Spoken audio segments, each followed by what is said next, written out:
ഇനി നമ്മൾ പോകുന്നത് മറ്റൊരു ഗൗരവമുള്ള വാർത്തയിലേക്കാണ്. തിരുവനന്തപുരം മ്യൂസിയത്തിൽ വീണ്ടും ഒരു സ്ത്രീ ആക്രമിക്കപ്പെട്ടിരിക്കുന്നു. സ്ത്രീക്ക് നേരെ ഇന്നലെ രാത്രി അതിക്രമമുണ്ടായി എന്ന വാർത്തയാണ് ഇപ്പോൾ പുറത്തുവരുന്നത്.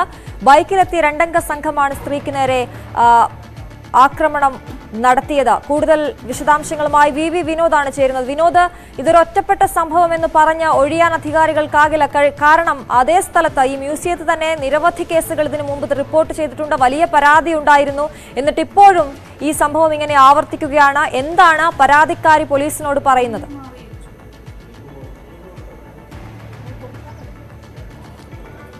അശ്വതി, കഴിഞ്ഞ ദിവസം രാത്രി 11:30 ഈ സംഭവം നടക്കുന്നത്. കനകക്കുന്നിൽ സാംസ്കാരിക സദസ്സ് അങ്ങനെ ഒരു പരിപാടി നടക്കുകയാണ്. ദിവസങ്ങൾ നീളുന്ന ഒരു പരിപാടിയാണ്. ഈ പരിപാടിയിൽ പങ്കെടുത്ത ശേഷം ഇവർ കനകനഗർ, അതായത് കനകക്കുന്നിന് തന്നെ തൊട്ട് താഴെയുള്ള റോഡാണ്. ഈ റോഡിലൂടെ നടന്നു പോകുമ്പോൾ പരിപാടിക്ക് ശേഷം രാത്രി ഇതെല്ലാം പരിപാടി കഴിഞ്ഞ ശേഷം ആ വഴിയിലൂടെ പോകുമ്പോൾ ബൈക്കിലെത്തിയ 2 പേരാണ് ഇവരെ ആക്രമിക്കുന്നത്. കഴുത്തിന് പിന്നിൽ ശക്തമായി അടിക്കുകയായിരുന്നു. മാലമോഷണമായിരുന്നു, അതിനുള്ള ശ്രമമായിരുന്നു എന്നാണ് പോലീസ് പ്രാഥമികമായി കരുതുന്നത്. തന്നെ ശാരീരികമായി ആക്രമിച്ചു എന്ന നിലയ്ക്ക് യുവതി ഇപ്പോൾ പോലീസിന് മൊഴി നൽകിയിട്ടുമുണ്ട്. ഇതാദ്യമായല്ല, അശ്വതി സൂചിപ്പിച്ചതുപോലെ തന്നെ ഈ തിരുവനന്തപുരം നഗരത്തിൽ രാപകൽ വ്യത്യാസമില്ലാതെ യുവതികൾക്കും അല്ലെങ്കിൽ പെൺകുട്ടികൾക്കും നേരെ ഇങ്ങനെയുള്ള അതിക്രമങ്ങൾ നടക്കുന്നു. മ്യൂസിയം വളപ്പിൽ പ്രഭാത സവാരിക്കെത്തിയ വനിതാ ഡോക്ടറെയും ആക്രമിച്ച സംഭവം വലിയ വിവാദമായ സംഭവമാണ്. അതിനുശേഷം ഈ പേരൂർക്കട സ്റ്റേഷനിൽ തന്നെ ഒരു കേസ് റിപ്പോർട്ട് ചെയ്യുന്നു. വഞ്ചിയൂരിൽ സമാനമായ രീതിയിൽ മറ്റൊരു കേസ് റിപ്പോർട്ട് ചെയ്യുന്നു. വെള്ളയമ്പലത്ത് റിപ്പോർട്ട് ചെയ്യുന്നു. 1 വർഷം മുൻപ് പേരൂർക്കടയിൽ നടന്ന സംഭവം, പേരൂർക്കട പോലീസ് സ്റ്റേഷൻ പരിധിയിലെ സംഭവം ഇപ്പോൾ പോലീസ് അന്വേഷിക്കുന്നു. ഇങ്ങനെ 6ലധികം സംഭവങ്ങൾ ഏതാണ്ട് മാസങ്ങളുടെ വ്യത്യാസത്തിൽ മാത്രം തിരുവനന്തപുരത്ത് നടക്കുന്ന ഒരു സാഹചര്യമുണ്ട്. പോലീസ് എത്രമാത്രം ആക്റ്റീവായി പ്രവർത്തിക്കുന്നു എന്നതിൽ വലിയ ആരോപണങ്ങൾ വരുന്നുണ്ട്. കാരണം പല സ്ഥലങ്ങളിലായി പുലർച്ചെയും അല്ലെങ്കിൽ പട്ടാപ്പകലും രാത്രി വൈകിയും ഒക്കെയും പോലീസിൻ്റെ ഒരു വീഴ്ച തന്നെയാണ്. കൃത്യമായ സുരക്ഷ നഗരത്തിൽ ഒരുക്കുന്നില്ല എന്ന ഏറ്റവും ഗുരുതരമായ ആരോപണം. മാത്രവുമല്ല, ഈ സ്ത്രീ സുരക്ഷ മുൻനിർത്തിയുള്ള പിങ്ക് പോലീസിൻ്റെ പ്രവർത്തനം തന്നെ ഇപ്പോൾ വലിയ ആരോപണങ്ങളും ആക്ഷേപവും നേരിടുകയാണ്. കേസുകൾ എടുക്കുന്നതിനോ അല്ലെങ്കിൽ പരാതിക്കാർ വരുമ്പോൾ അത് കൃത്യമായി ഹാൻഡ് ഓവർ ചെയ്യുന്നതിനോ തയ്യാറാകാതെ വെറുതെ വാഹനത്തിൽ ചുറ്റിക്കറങ്ങി നടക്കുന്ന നിലയിലേക്ക് പിങ്ക് പോലീസിൻ്റെ പ്രവർത്തനം മാറി എന്ന നിലയ്ക്കുള്ള ആരോപണങ്ങൾ. അതിനിടയിലാണ് ഏറ്റവും ഒടുവിൽ ഇന്നലെ രാത്രി 11:30 ഇങ്ങനെ യുവതിക്ക് നേരെയുള്ള അക്രമമുണ്ടായത്. ഇപ്പം മ്യൂസിയം പോലീസിൻ്റെ 2 സംഘം പ്രത്യേകം തിരിഞ്ഞ് സമീപത്തെ CCTV ദൃശ്യങ്ങൾ, ആ പരിസരത്തെ CCTV ദൃശ്യങ്ങൾ ഉൾപ്പെടെയുള്ള കാര്യങ്ങൾ പരിശോധിക്കുന്നുണ്ട്. പ്രതികൾ ആരൊക്കെയെന്ന് ഇതുവരെയും കണ്ടെത്താനായിട്ടില്ല.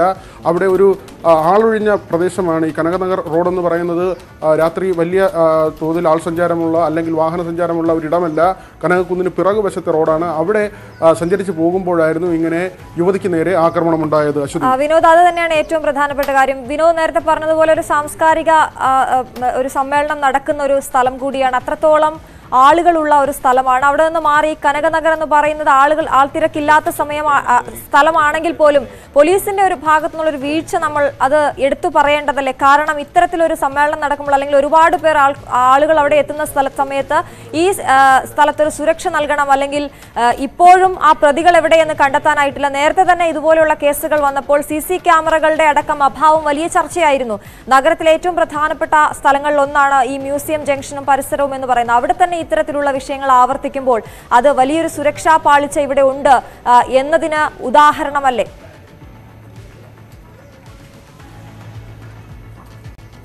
അശ്വതി, കുറച്ചുകൂടി മുമ്പോട്ട് പോയാൽ, അതായത് പോലീസിൻ്റെ ക്യാമറകളുടെ കാര്യം പറഞ്ഞാൽ പരമദയനീയമാണ്. കാരണം ഗവാസ്കർ എന്ന പോലീസ് ഉദ്യോഗസ്ഥനുണ്ടായ ദുരനുഭവം, ഒരു ADGPയുടെ മകൾ തന്നെ പോലീസ് ഡ്രൈവറുടെ കരണത്തടിച്ച സംഭവം, അത് ഏറ്റവും പ്രധാനപ്പെട്ട തിരുവനന്തപുരം നഗരത്തെ സംബന്ധിച്ച് ഈ Kowdiar Vellayambalam museum MG road എന്ന് പറയുന്നത് ഏറ്റവും പ്രധാനപ്പെട്ട ഒരു വീതിയാണ്.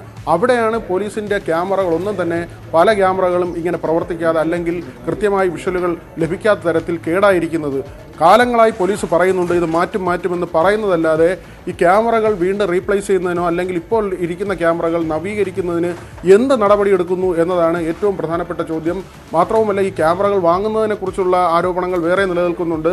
അത് സംബന്ധിച്ച് അധികാരികൾ മറുപടി പറയട്ടെ. ഏതായിരുന്നാലും ഈ വെച്ച ക്യാമറകൾ തന്നെ, ഇപ്പോൾ വെച്ചിട്ടുള്ള ക്യാമറകളിൽ പലതും വലിയൊരു ശതമാനം പ്രവർത്തിക്കാത്ത നിലയിലാണ്. അങ്ങനെയാണ് ഇവിടുത്തെ തിരുവനന്തപുരം നഗരത്തിലെ പോലീസിൻ്റെ സുരക്ഷാ സംവിധാനം. ഇപ്പോൾ നമുക്കറിയാം, ഏത് കേസുണ്ടായാലും അതിൽ ഏറ്റവും പ്രധാനപ്പെട്ട തെളിവായി മാറുന്നത് CCTV ദൃശ്യങ്ങളാണ്. ഈ CCTV ദൃശ്യങ്ങൾ ശേഖരിക്കുന്നതിന് പോലീസിൻ്റെ സംവിധാനത്തിൽ ഒരു ക്യാമറയും പ്രവർത്തിക്കില്ല. അതേസമയം മോട്ടോർ വാഹന വകുപ്പിൻ്റേതാകട്ടെ, നമ്മൾ വിഷയത്തിൽ നിന്ന് മാറുന്നതല്ല എങ്കിലും പറയുകയാണ്, മോട്ടോർ വാഹന വകുപ്പിൻ്റേതാകട്ടെ സ്പീഡ് ഓവർ സ്പീഡിലായിരുന്നാലും, ബെൽറ്റ് ധരിക്കാതെ പോയായിരുന്നാലും, സീറ്റ് ബെൽറ്റ് ധരിക്കാതെ പോയാലും, ഹെൽമറ്റ് വെക്കാതെ പോയാലും അതെല്ലാം പിടികൂടി അതിനെല്ലാം പിഴ ചുമത്താനുള്ള സംവിധാനം ശക്തമായി പ്രവർത്തിക്കുന്നു. അതേസമയം പോലീസിൻ്റെ കാര്യത്തിൽ വരുമ്പോൾ പോലീസിൻ്റെ ക്യാമറകൾ എന്തുകൊണ്ട് ഇങ്ങനെ നിഷ്ക്രിയമായി പോകുന്നു, അല്ലെങ്കിൽ വേണ്ട രീതിയിൽ പ്രവർത്തിക്കുന്നില്ല, അല്ലെങ്കിൽ കാലാകാലങ്ങളിൽ കേടാകുന്ന ക്യാമറകൾക്ക് പകരം പുതിയ ഗുണമേന്മയുള്ള ക്യാമറകൾ വെക്കുന്നില്ല എന്ന ചോദ്യമാണ് ഉയരുന്നത്. ഇവിടെയും സൂചിപ്പിച്ചതുപോലെ തന്നെ നമ്മൾ പല കേസുകളും ഇങ്ങനെ വരുമ്പോൾ CCTV ദൃശ്യങ്ങൾ പല വീടുകളിലെയോ സ്ഥാപനങ്ങളിലെയോ CCTV ദൃശ്യങ്ങളാണ് തുമ്പായി മാറുന്നത്. ഏതായിരുന്നാലും ഈ പരിസരത്തെ കടകളിലെയും വീടുകളിലെയും CCTV ദൃശ്യങ്ങൾ പരിശോധിക്കുന്നുണ്ട്. നേരത്തെ പറഞ്ഞതുപോലെ തന്നെ രാത്രികാല പട്രോളിംഗ് ഉൾപ്പെടെയുള്ള കാര്യങ്ങളിൽ എത്രമാത്രം കാര്യക്ഷമമായി പോലീസ് തിരുവനന്തപുരം നഗരത്തിൽ പ്രവർത്തിക്കുന്നു എന്നത് സംബന്ധിച്ച് വലിയ പരാതികളുണ്ട്. ഇന്നലെ രാത്രി കൂടി ഇങ്ങനൊരു സംഭവം ഉണ്ടാകുന്നു. ഇത് ആദ്യ സംഭവമല്ല, രണ്ടാമത്തെ സംഭവമല്ല, മൂന്നാമത്തെ സംഭവമല്ല. ചുരുങ്ങിയ കാലയളവിൽ 6ലധികം സംഭവങ്ങൾ ഇങ്ങനെ യുവതികൾക്കോ അല്ലെങ്കിൽ ഇത് റിപ്പോർട്ട് ചെയ്യപ്പെട്ട 6ാമത്തെ സംഭവം എന്ന് പറയുമ്പോൾ റിപ്പോർട്ട് ചെയ്യപ്പെടാത്ത നിരവധി സംഭവങ്ങൾ ഇത് ഉണ്ടാകാം. അപ്പോഴും പറയുന്നത്, ഇനി ഇപ്പോൾ ഈ അവസാനം റിപ്പോർട്ട് ചെയ്ത സംഭവത്തിൽ ഈ പരാതിക്കാരി പറയുന്നത് എന്താണ്, അവർക്ക് എന്താണ് തോന്നിയത്, അവരെ ആക്രമിച്ച് ശാരീരികമായി ആക്രമിക്കാനുള്ള ശ്രമമായിരുന്നു, പീഡന ശ്രമമായിരുന്നോ, അതോ ഒരു മോഷണ ശ്രമമായിരുന്നോ? അത് സംബന്ധിച്ച് കൂടുതൽ വിശദാംശങ്ങൾ നമുക്ക് ലഭ്യമാണോ? നമുക്ക് പ്രാഥമികമായി മനസ്സിലാക്കാൻ കഴിയുന്നത് മോഷണ ശ്രമമെന്നാണ്. അവരുടെ കഴുത്തിന് പിന്നിലാണ് ശക്തമായി ഇങ്ങനെ കൈകൊണ്ടടിച്ചത്. അതായത് മാല പിടിച്ചു പറിക്കുന്നതിന് വേണ്ടിയുള്ളൊരു ശ്രമം അങ്ങനെയാണെന്നാണ് പോലീസിൻ്റെ ഒരു നിഗമനം. മറ്റ് ശാരീരികമായ അതിക്രമങ്ങൾ ഒന്നും ഉണ്ടായില്ല. ഇങ്ങനെ കഴുത്തിലടിച്ച് ഈ വാഹനം ഓടിച്ചു പോവുകയായിരുന്നു. അതായത് മാല പിടിച്ചു പറിക്കുക എന്നതായിരുന്നു ലക്ഷ്യമെന്നാണ് മനസ്സിലാക്കുന്നത്. ഈ ബൈക്കിൽ 2 പേരുണ്ടായിരുന്നു. ഈ അടി കൊണ്ടതുകൊണ്ട് തന്നെ അവർ പെട്ടെന്ന് വല്ലാത്തൊരവസ്ഥയിലായി. അതുകൊണ്ട് ഈ ആളുകൾ ആരെന്ന് തിരിച്ചറിയുന്നതിനോ വണ്ടിയുടെ നമ്പർ ശ്രദ്ധിക്കുന്നതിനോ കഴിഞ്ഞിരുന്നില്ല. ഈ ബൈക്ക് ഓടിച്ചു പോവുകയും ചെയ്തു. ഇപ്പോൾ അതിൻ്റെ CCTV ദൃശ്യങ്ങളാണ് 2 സംഘങ്ങളായി മ്യൂസിയം പോലീസ് പിരിഞ്ഞ് അന്വേഷിക്കുന്നത്. ഇതിൽ കൂടുതൽ തെളിവുകൾ കിട്ടുമെന്ന് അന്വേഷണ സംഘം കരുതുന്നുണ്ട്. നേരത്തെയുള്ള ചില കേസുകളിൽ പ്രതികളെ കണ്ടെത്തുകയും പിടികൂടുകയും ചെയ്തിരുന്നു. ആ ഭാഗം കൂടി നമ്മൾ പറയണം. പോലീസ് ഇങ്ങനെ വീഴ്ച ഉണ്ട് എന്ന ഒരു സംഭവം നടക്കുമ്പോൾ ഇങ്ങനെയുള്ള സംഗതികൾ ഉണ്ടായി കഴിഞ്ഞ ശേഷം ചില കേസുകളിലെങ്കിലും പ്രതികളെ പിടികൂടുന്നുണ്ട് എന്നതൊരു വസ്തുതയാണ്. വഞ്ചിയൂരിൽ തന്നെ ഒരു പഴനിയിൽ പോകുന്നതിന് വേണ്ടി എഞ്ചിനീയറിംഗ് വിദ്യാർത്ഥി വീടുകൾ കയറിയിറങ്ങി അങ്ങനെ ഒരു നേർച്ച എന്നതിൻ്റെ പേരിൽ വരികയും ഒരു പെൺകുട്ടി മാത്രമുള്ള വീട്ടിൽ ഈ എത്തിയ ആൾ, ഇങ്ങനെ നേർച്ച തേടി എത്തിയ ആൾ പെൺകുട്ടിയെ കടന്നു പിടിക്കുകയും ചെയ്തിരുന്നു. ആ പ്രതിയെ തൊട്ടടുത്ത ദിവസം തന്നെ പിടികൂടി. മറ്റു ചില കേസുകളിലും ഈ തരത്തിൽ പ്രതികളെ കണ്ടെത്തുന്ന നിലയിലേക്ക് പോലീസ് പോയിരുന്നു. പക്ഷേ സുരക്ഷാ വീഴ്ച ഒരിടത്ത് ഉണ്ടാകുന്നു, അതിനുശേഷം നടപടികൾ ഉണ്ടാകുന്നു. പക്ഷേ ആവർത്തിച്ച് തിരുവനന്തപുരം നഗരത്തിൽ ഇങ്ങനെ പോലീസിൻ്റെ വലിയ സാന്നിധ്യമുള്ള സിറ്റിയിൽ അടുത്തടുത്ത് പോലീസ് സ്റ്റേഷനുകൾ ഉള്ള ഒരു ടൗണിൽ ഇങ്ങനെ തുടർച്ചയായി പെൺകുട്ടികൾക്ക് നേരെ, യുവതികൾക്ക് നേരെ അതിക്രമം ഉണ്ടാകുന്നു എന്നത് ഗൗരവമായി കാണേണ്ട ഒരു വിഷയം തന്നെയാണ്. വിനോദ്, ഇതിപ്പോ മ്യൂസിയം പോലീസ് സ്റ്റേഷന്റെ പരിധിയിൽ വരുന്ന കേസ് തന്നെയല്ലേ? എന്താണ് നമ്മൾ അവരുമായി ബന്ധപ്പെടുമ്പോൾ അവർ പറയുന്ന കാര്യം? വിനോദ് നേരത്തെ സൂചിപ്പിച്ച പ്രധാനപ്പെട്ട ഒരു കാര്യം CC ക്യാമറകളുടേതാണ്. അവിടെ ഈ സംഭവം നടന്നിടത്ത് CC ക്യാമറ ഇല്ല എന്ന് വേണമോ മനസ്സിലാക്കാൻ? കാരണം പ്രതികൾ ഇതുവരെ പിടിയിലായിട്ടില്ല. 2, ഇവർ സഞ്ചരിച്ച വഴികളിലെ സ്വകാര്യ CCTVയിലെ ദൃശ്യങ്ങളടക്കം എടുത്തതിന് ശേഷം വേണമോ ഇനി പ്രതികളെ തിരിച്ചറിയാനും കണ്ടുപിടിക്കാനും ഒക്കെ? ആ നിലയ്ക്ക് തന്നെയാണ് ഇപ്പോൾ സ്പെഷ്യൽ ബ്രാഞ്ചിൻ്റേതടക്കമുള്ള അന്വേഷണങ്ങൾ നടക്കുന്നുണ്ട്. മ്യൂസിയം പോലീസിൻ്റെ തന്നെ 2 ടീമുകളായി തിരിഞ്ഞാണ് CCTV ദൃശ്യങ്ങൾ പരിശോധിക്കുന്നത്. പല സ്ഥലങ്ങളിൽ നിന്ന് ഇന്നലെ രാത്രി 11:30 മണിക്കാണ് ഈ സംഭവം നടക്കുന്നത്. രാത്രി വൈകിയാണ് നടക്കുന്നത്. അതിനുശേഷം വളരെ വേഗത്തിൽ തന്നെ പോലീസിൻ്റെ ഭാഗത്തു നിന്നുള്ള നടപടികൾ ഉണ്ടാകുന്നുണ്ട്. നിരവധി ദൃശ്യങ്ങൾ ഇതിനകം തന്നെ ശേഖരിച്ചിട്ടുണ്ട്. അത് പരിശോധിക്കുന്ന നടപടികൾ പുരോഗമിക്കുകയാണ്. വാഹനം കണ്ടെത്താൻ കഴിയും, ഈ പ്രതികളിലേക്ക് എത്താൻ കഴിയും എന്നുള്ളൊരു ആത്മവിശ്വാസം തന്നെയാണ് പോലീസ് പ്രകടിപ്പിക്കുന്നത്. അപ്പോഴും അശ്വതി പറഞ്ഞതുപോലുള്ള നഗരത്തിലെ തന്നെ ചില പോക്കറ്റ് റോഡുകളിൽ അവിടെയൊക്കെ രാത്രികാലങ്ങളിൽ ജോലി കഴിഞ്ഞ് വരുന്ന സ്ത്രീകളുണ്ട്. ടെക്നോ പാർക്ക് പോലെ അല്ലെങ്കിൽ മറ്റിടങ്ങളിൽ ജോലി കഴിഞ്ഞ് വരുന്ന ആളുകൾ, അല്ലെങ്കിൽ പുറത്തുപോയി വൈകി എത്തുന്ന ആളുകൾ, ഇങ്ങനെയുള്ള ആളുകൾക്ക് സമാധാനമായി നടന്നു പോകാൻ കഴിയുന്ന ഒരു സാഹചര്യമുണ്ടോ എന്ന ചോദ്യമാണ് ഏറ്റവും ശക്തമാകുന്നത്.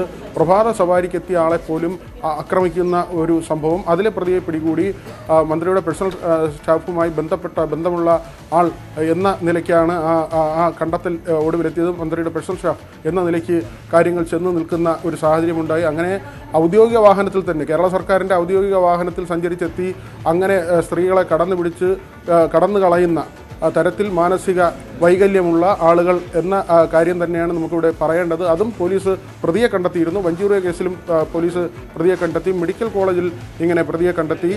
പേരൂർക്കടയിലെയും മറ്റ് വെള്ളയമ്പലത്തെയും ഉൾപ്പെടെയുള്ള കേസുകളിൽ അന്വേഷണം നടക്കുന്നുണ്ട്. ഇപ്പോൾ ഈ കേസിലും അന്വേഷണം നടക്കുന്നുണ്ട്. ഏതായിരുന്നാലും പ്രതികളെ ഒരു വശത്ത് പല കേസുകളിലായി പിടികൂടുമ്പോഴും ആവർത്തിച്ച് അത് ചെറിയ സമയത്തിനുള്ളിൽ തന്നെ, ചുരുങ്ങിയ സമയത്തിനുള്ളിൽ തന്നെ തിരുവനന്തപുരം നഗരം അല്ലെങ്കിൽ തലസ്ഥാന നഗരത്തിൽ ഏറ്റവും പ്രധാനപ്പെട്ട ഒരിടത്ത് രാത്രികാലങ്ങളിൽ സ്ത്രീകൾക്ക് അല്ലെങ്കിൽ പുലർച്ചെ സ്ത്രീകൾക്ക് സഞ്ചരിക്കാൻ കഴിയാത്ത നിലയിൽ ഏറ്റവും പ്രധാനപ്പെട്ട കാര്യം അശ്വതി നേരത്തെ സൂചിപ്പിച്ചത് തന്നെയാണ്. ഇത് പോലീസ് സ്റ്റേഷനിൽ വരുന്ന പരാതികളുടെ എണ്ണമാണ് നമ്മൾ ഈ പറയുന്നത്. റിപ്പോർട്ട് ചെയ്യപ്പെടുന്ന യുവജനക്ഷേമ കമ്മീഷൻ അധ്യക്ഷ ചിന്ത ജെറോം നമുക്കൊപ്പം ചേരുന്നു. ശ്രീമതി ചിന്ത ജെറോം, ഇപ്പോൾ മ്യൂസിയം പോലീസ് സ്റ്റേഷൻ പരിധിയിൽ അല്ലെങ്കിൽ മ്യൂസിയം ജംഗ്ഷന് സമീപത്ത് ഒരു സ്ത്രീ വീണ്ടും ആക്രമിക്കപ്പെടുകയാണ്. ഇത്തരത്തിലുള്ള സംഭവങ്ങൾ ആവർത്തിക്കുന്നു. അവർ ഇപ്പോൾ പോലീസിൽ പരാതി നൽകിയിട്ടുണ്ട്. ഇതുവരെയും പ്രതിയെ പിടികൂടാനായിട്ടില്ല. ഇത്തരം സംഭവങ്ങൾ ആവർത്തിക്കുമ്പോൾ താങ്കൾക്ക് എന്താണ് ഈ വിഷയത്തിൽ പ്രതികരിക്കാനുള്ളത്? സ്ത്രീ സുരക്ഷ എവിടെ എത്തി നിൽക്കുന്നു നമ്മുടെ തിരുവനന്തപുരത്ത് തലസ്ഥാനത്ത്? ഇത്തരം സംഭവങ്ങൾ വീണ്ടും ആവർത്തിക്കപ്പെടുന്നു എന്നുള്ളത് നിർഭാഗ്യകരമാണ്. തീർച്ചയായിട്ടും അതിനകത്ത് പോലീസിൽ പരാതിപ്പെട്ടിട്ടുണ്ട് എന്ന് നിങ്ങളുടെ വാർത്തയിൽ തന്നെ വന്നിട്ടുണ്ട്. അടിയന്തര നടപടി പോലീസിന്റെ ഭാഗത്തു നിന്നും ഇതുമായി ബന്ധപ്പെട്ട് ഉണ്ടാകും എന്ന് തന്നെയാണ് പ്രതീക്ഷിക്കുന്നത്. മുൻപ് ഇത്തരം സമാനമായൊരു സംഭവം ഉണ്ടായ ഘട്ടത്തിലെല്ലാം വളരെ കൃത്യതയോടുകൂടി പോലീസ് ആ വിഷയത്തിൽ ഇടപെട്ടു. അതോടൊപ്പം തന്നെ നമ്മുടെ പൊതുസമൂഹം ഇത്തരം സംഭവങ്ങൾ ഉണ്ടാകുന്നതിനകത്ത് സ്ത്രീകൾക്ക് നമ്മുടെ നാട്ടിൽ പൂർണ്ണ സുരക്ഷിതത്വത്തോടും സ്വാതന്ത്ര്യത്തോടും കൂടി സമത്വത്തോടും കൂടി ജീവിക്കാൻ കഴിയുന്ന ഒരു അന്തരീക്ഷം രൂപപ്പെടണം എന്ന തരത്തിലേക്ക് വലിയ തോതിൽ ചർച്ചകളെല്ലാം ഉയർന്നു വന്നിട്ടുള്ളതാണ്. അതിനുവേണ്ടിയുള്ള എല്ലാ പരിശ്രമങ്ങളും സർക്കാരിന്റെ വിവിധ ഏജൻസികളുടെ ഭാഗത്തു നിന്നും നടക്കുന്നുണ്ട്. എന്നിട്ടും ഇത്തരം ഒരു സംഭവം ആവർത്തിക്കപ്പെടാൻ പാടില്ലാത്തതാണ്. അതിനകത്ത് കൃത്യമായ നിയമ നടപടികളും കൃത്യതയോടുകൂടിയുള്ള അന്വേഷണം നടന്ന് കുറ്റക്കാരെ നിയമത്തിന്റെ മുമ്പിലേക്ക് കൊണ്ടുവരുവാൻ ആവശ്യമായ ഇടപെടലുകൾ തീർച്ചയായും യുവജന കമ്മീഷന്റെ ഭാഗത്തു നിന്നും സ്വീകരിക്കുന്നതാണ്. മാഡം, ഞാനും താങ്കളും ഉൾപ്പെടുന്ന സ്ത്രീകൾക്ക് വലിയ ആശങ്കയുണ്ടാക്കുന്ന വാർത്തയാണ് ഇപ്പോൾ പുറത്തു വന്നിരിക്കുന്നത്. ഇതേ സ്ഥലത്ത് തന്നെ നേരത്തെയും ഒരുപാട് സംഭവങ്ങൾ റിപ്പോർട്ട് ചെയ്തിട്ടുണ്ട്. ഇപ്പോൾ അവിടെ CC ക്യാമറ ഉണ്ടോ എന്നതടക്കമുള്ള കാര്യങ്ങളൊക്കെ ചോദ്യം ചെയ്യപ്പെടുന്നു. ഇങ്ങനെ ഒരു വിഷയം ഉണ്ടാകുമ്പോൾ വലിയ ചർച്ച നടക്കുന്നു. നമ്മൾ സ്ത്രീ സുരക്ഷയ്ക്കായി രാത്രി നടത്തവും ഒക്കെ മുന്നോട്ട് വെക്കുമ്പോഴും ഇപ്പോഴും ഇത് നടക്കുന്നു എന്ന് പറയുന്നിടത്ത് എവിടെയാണ് ഒരു മാറ്റം വരേണ്ടത്? താങ്കൾ എങ്ങനെയാണ് ഈ സംഭവത്തെ നോക്കുന്നത്? ഈ പരാതിക്കാരിയുടെ പരാതിയിലൊരു പരിഹാരം എന്നതിനപ്പുറത്തേക്ക് ഒരു ശാശ്വത പരിഹാരം ഇതിനില്ലേ? തീർച്ചയായിട്ടും ഈ വിഷയത്തിനകത്ത് പൂർണ്ണമായി ഇത്തരം സംഭവങ്ങൾ ആവർത്തിക്കപ്പെടാതിരിക്കാൻ ആവശ്യമായ ഇടപെടൽ തന്നെയാണ് അനിവാര്യമായിട്ടുള്ളത്. നിങ്ങളിവിടെ സൂചിപ്പിച്ചതുപോലെ തന്നെ വിവിധ പദ്ധതികളും വിവിധ പരിശ്രമങ്ങളും സർക്കാരിന്റെ ഭാഗത്തു നിന്നും പൊതുജനങ്ങളുടെ ഭാഗത്തു നിന്നും എല്ലാവരും കൂട്ടായി സ്ത്രീ സമത്വത്തിനും സുരക്ഷിതത്വത്തിനും വേണ്ടി ആരംഭിച്ചിട്ടുണ്ട്, തുടർന്നു വരികയാണ്. എന്നിട്ടും ഇത്തരം സംഭവങ്ങൾ ഉണ്ടാകുന്നു എന്നുള്ളതാണ് നമ്മളിൽ എല്ലാവരും ഞെട്ടൽ ഉളവാക്കുന്നത്. തീർച്ചയായും അതിനെതിരെയുള്ള അതിശക്തമായ പ്രവർത്തനങ്ങൾ, ഇത്തരം സംഭവങ്ങൾ ഉണ്ടാകാതിരിക്കാൻ ആവശ്യമായ ഇവിടെ നിങ്ങൾ സൂചിപ്പിച്ചതുപോലുള്ള സുരക്ഷാ മാനദണ്ഡങ്ങൾ ഉറപ്പാക്കുന്ന CCTV ഉൾപ്പെടെയുള്ള കാര്യങ്ങൾ ഉറപ്പാക്കുന്നത്, നിയമ നടപടികൾ, നിയമപാലകരുടെ സാന്നിധ്യം ഇത്തരം പ്രധാനപ്പെട്ട വീണ്ടും ഈ സംഭവം ആവർത്തിക്കപ്പെട്ടിരിക്കുന്ന ഒരു സാഹചര്യത്തിൽ കൂടുതൽ ശക്തമാക്കി മുമ്പോട്ട് കൊണ്ടുവരുന്നതിനുള്ള പരിശ്രമം, അത്തരം കാര്യങ്ങൾക്കകത്തെല്ലാം ജാഗ്രതയോടുകൂടിയുള്ള ഇടപെടലാണ് സർക്കാർ സ്വീകരിച്ചു വരുന്നത്. കൂടുതൽ അത്തരം വിഷയങ്ങൾക്കകത്ത് ശ്രദ്ധയോടുകൂടി ഇടപെടാൻ ശ്രമിക്കണം എന്നുള്ളത് തന്നെയാണ് കമ്മീഷൻ ഈ ഭാഗത്ത് നിന്ന് പറയാനുള്ളത്. ശരി, വളരെയധികം നന്ദി. ചിന്താ ജെറോമാണ് നമ്മളോട് സംസാരിച്ചത്.